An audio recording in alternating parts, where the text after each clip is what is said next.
That was exciting, not from any sort of a final score or preseason football sort of a standpoint, but I can't remember the last time here in the Bay it felt like this in terms of rookie excitement. And like there's a very clear name with each franchise. Obviously, the Sharks have been doing this for a little bit already with an exciting rookie who came in a couple years ago and has quickly already become one of the absolute best players in the entire sport. Like, that has been realized. It was expected and it's happened, and that's amazing.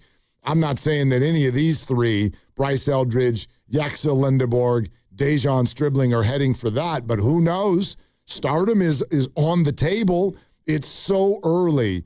But, man, this summer, which has been a summer of discontent with regard to the results of Bay Area sports, this summer, I think, has been a lot of green checks in terms of the markers that Stribling, Yaxel, and Bryce Eldridge have wanted to hit.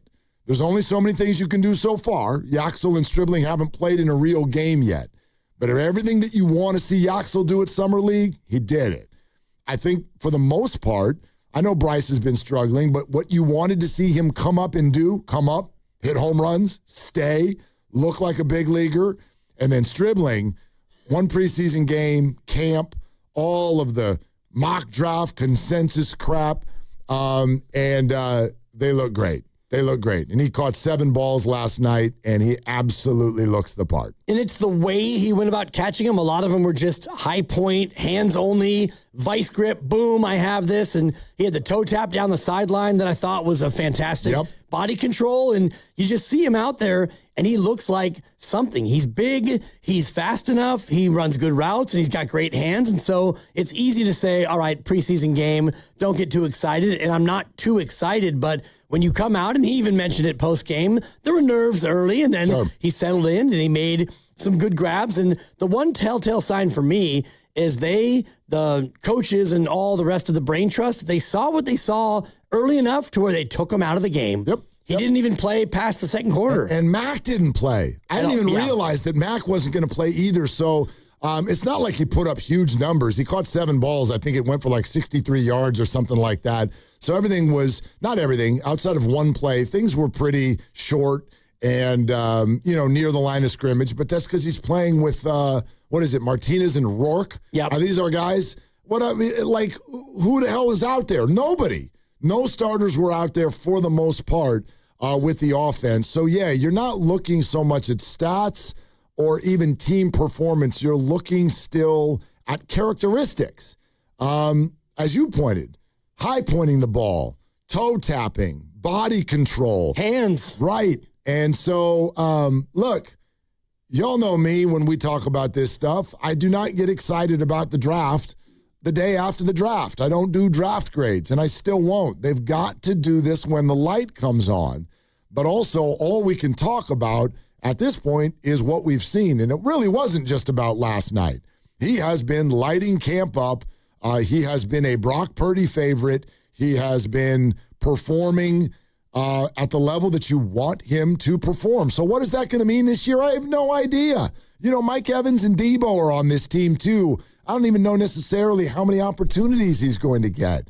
But I certainly don't want to rain on anyone's parade either.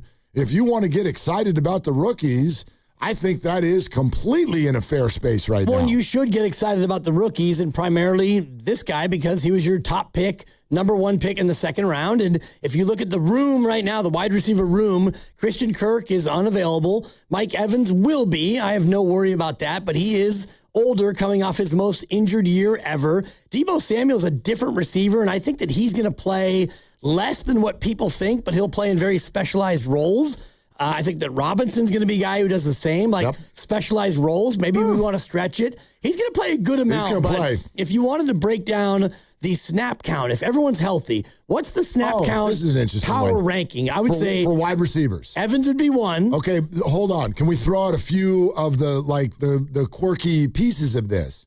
I mean, this probably wouldn't be fair, but am I to put injury likelihood into this conversation or no? I would say yes, but not catastrophic injury. Okay. Like, for example, if Mike Evans, it's a 17-game season and he plays 14 or 13, that's probably a fair, I think, mark where, maybe it's a short week and he's got a little bit of a hammy, and so you sit him. So I do think that if you want to play that into it, I still think Mike Evans would be number one. I agree. Mike Evans number one on snap count over under. Right. But who's number two? That's kind of the whole point of the bit, I think. And do you mean snap count at wide receiver?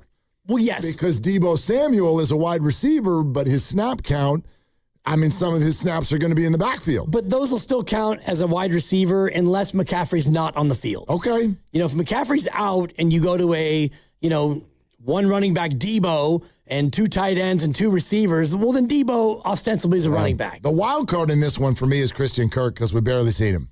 But he's Christian Kirk. This is a guy who, he has had an $18 million per year contract in the NFL. This is a veteran. This is a guy who has succeeded at a pretty high level. I don't think the Niners are asking him to do anything grand this year, but if he can get himself healthy, then he's going to be somebody they trust. And Demarcus Robinson and Purdy, they've got something going on right now. They've got a little connection going on in camp. Is that because Kirk and Evans have been sitting out, or is that because it's an actual thing? Where we had this conversation last year. I like Demarcus Robinson. He's a player. Oh, yeah. And he has only been involved in his career. You want to talk about a charmed life as a wide receiver. Where this guy goes, they win, and he only joins good organizations. He has played for 4 teams in his career: the Kansas City Chiefs, the Baltimore Ravens, the Los Angeles Rams, San Francisco 49ers. Guy goes where there's good quarterbacks, and he's never the one, but he can be the 2, he can be the 3. We've kind of got him in this forgotten bucket over here. He's a good player. And he ran that damn playoff game for the 49ers in the first half last year. Yeah. And I think that part of it, and you talked about the connection with Brock Purdy, the connection for me goes back to last year in the playoffs where he made the huge plays in that win over Philadelphia. And so I think he gets in there, and that's why the question to me is so interesting. It's Mike Evans is number one, and I do think from there it's Deebo, it's Robinson, it is Stribling, and then it's Kirk to me. I don't know if Kirk's health will be a factor, but if you look at those other 4, they all might be around the same percentage, obviously health permitting. And those are the 5. And then there's, I think Jordan Watkins is probably the next player. And then, there's can Cowing get healthy? And, there's Malik Turner, there's the other guys. Right. But those are the 5. Those are the 5 that they hope stay healthy and rotate. And I agree with you. I could make a case for almost any one of them non-Mike Evans guys as being the quote-unquote 2. But I'll tell you this, I hope by the second half of the year that number 2 receiver is De'Zhaun Stribling. To me, that means it's going well. If he's the number 2 by the second half of the year. Yeah, I don't think they're going to put that on him early. But this is the number. This is the 33. This is the number 33 pick in the draft. This is a guy the 49ers are investing in going forward.